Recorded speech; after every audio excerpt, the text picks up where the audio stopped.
Hi everybody, this is Marissa Lay with the Cumbre Awards Committee and the New Mexico PRSA Board. Today I'm going to share some best practices as well as some tips and tricks for creating a successful Cumbre Awards entry.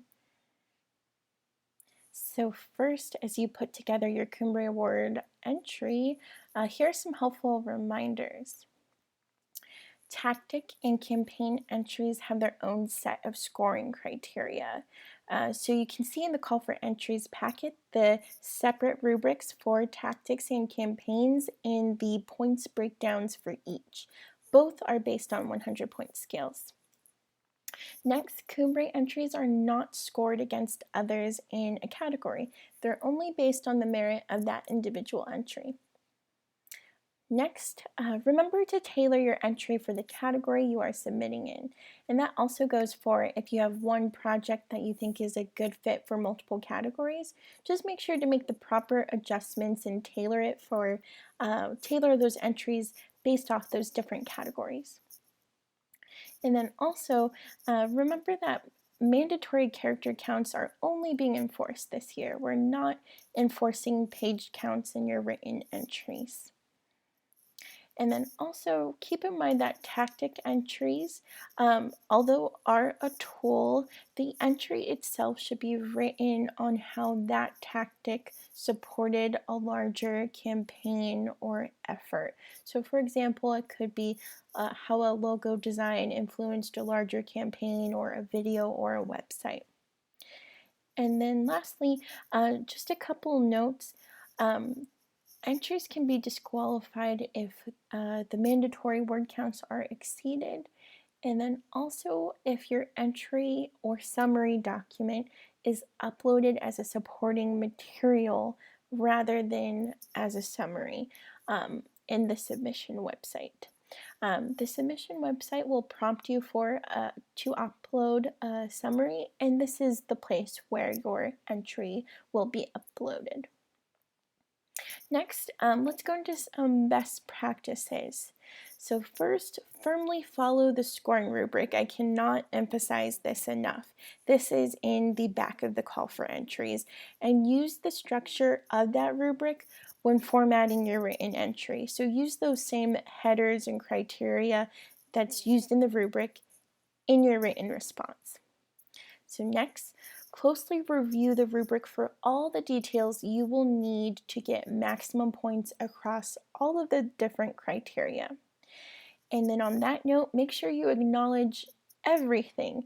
If you skip a section, you're going to get 0 points. So if you want maximum points, make sure to provide all the detail that's specified in that rubric. There's also specific criteria that requires certain volumes of information, like you may need to provide 4 objectives or 2 different strategies, so also pay special attention to that. And then a couple or a few notes on formatting.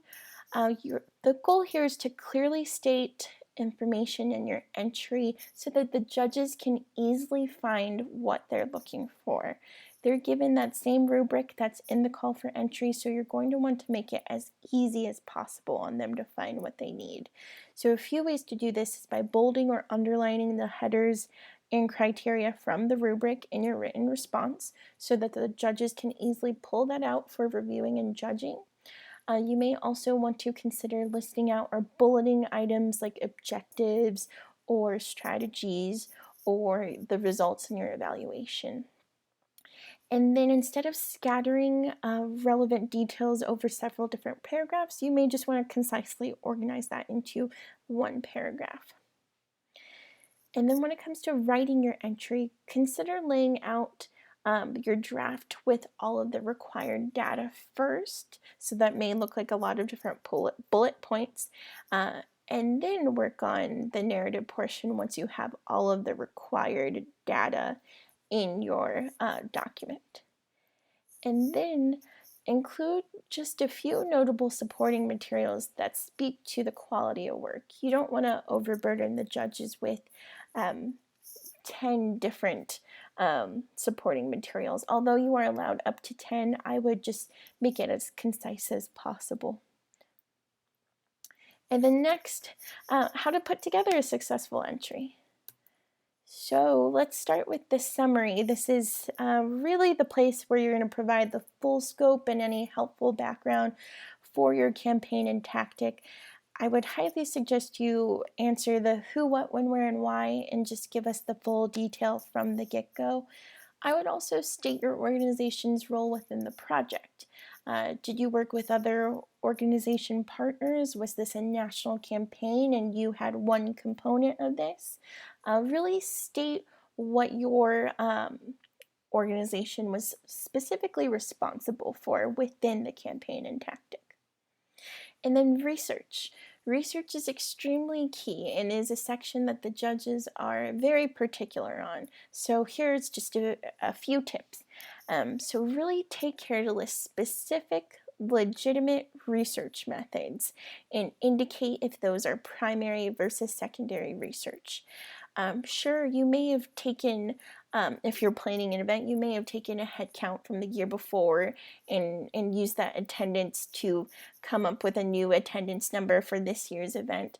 But that isn't exactly research. So make sure what you classify as research actually fits within a legitimate research method, such as analyses, interviews, surveys, the list goes on. Also, you're going to want to answer a couple things throughout the research portion. How did the research guide the implementation of the tactic or campaign? And how did it guide strategy? And then also just a general tip is do not silo research from the other steps of the PR process. You're going to want to integrate research as much as you can into planning and implementation. Next, planning. So the planning section is focused largely on objectives. So when it comes to constructing your objectives, they must be SMART. And more detail on examples of SMART objectives can be found in the scoring rubric.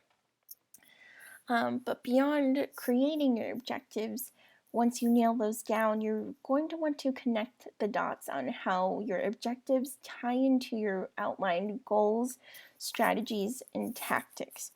And you may want to consider outlining strategies for each objective. Really, the big picture is asking yourself, how do my objectives influence strategies and tactics? So when it comes to constructing your objectives, don't think of it as simply a tactical objective, like we need to distribute X amount of posters to Y amount of people within 6 months' time. Communications objectives are not tactical because they should relate back to your target audience and really be a measure of what you hope they feel, think, or do as a result of your campaign or tactic. So think of objectives in terms of communications, tactics, or campaigns in this way. And then moving on to implementation, a part that sometimes can be missed is budget. Beyond simply providing a figure on what that budget is, you're going to want to detail what resources were used as a result of that budget and include a breakdown. So really be honest about any constraints or challenges you may have faced as a result of your budget. The judges love just any sort of honesty when it comes to challenges and how you overcame it. So make sure to not shy away from that. You may also want to include just expanding on resources as part of your budget. So you can indicate the amount of time spent on your campaign or tactic. And then a general tip that can fit within this budget criteria, but also within the your entire campaign or tactic, is that as with any criteria in the rubric, if the item doesn't pertain to you, please acknowledge why. If you don't, you will get 0 points. So explain why there wasn't a budget.